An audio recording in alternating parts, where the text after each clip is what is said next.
le contenu, puisque c'était l'objet de l'introduction de Dominique. Ce fameux tour de l'innovation, juste pour vous dire qu'il passe comme un vrai tour, hein, comme le Tour de France, qui d'ailleurs ne se limite pas à la France, hein, qui fait des fois des échappées qui franchit les frontières. Donc on a commencé à Lille, Lausanne maintenant, puis ensuite on ira à Brest, Lyon, Nice, et on finira comme un vrai tour de France à Paris. Chaque fois, une université ou une grande école héberge ce tour de l'innovation. Donc des collègues sont à l'initiative pour organiser une journée.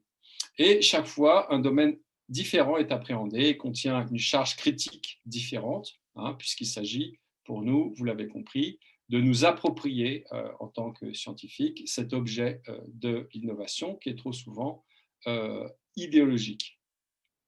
Et donc, on a comme aspect envisagé, on a eu l'innovation durable qu'on a discuté à Lille, le high-tech, la politique industrielle, les aspects organisationnels, la maintenance.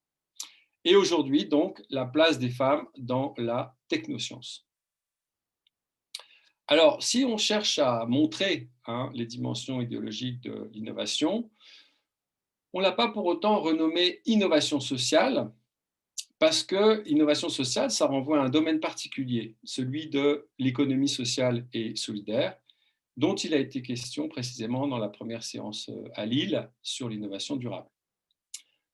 Cela dit, le fait de ne pas reprendre à notre compte ce vocable d'innovation sociale, qui est inadapté, ça n'empêche pas de voir, comme l'a dit Dominique, à quel point le social grève lourdement l'innovation, y compris celle qui se voudrait progressiste, c'est-à-dire visant des avancées dans le domaine de l'émancipation. Alors, quoi de mieux pour en parler que de prendre l'exemple des femmes ingénieures ou dans la technoscience? Comme l'a souligné Dominique, en effet, on peut, grâce à cette question, mettre en tension les prétentions au progrès technologique et au progrès social. Tant il est vrai, comme le disait Marx, qu'on peut mesurer le degré d'émancipation d'une société à la place des femmes, à la place qu'elle réserve aux femmes.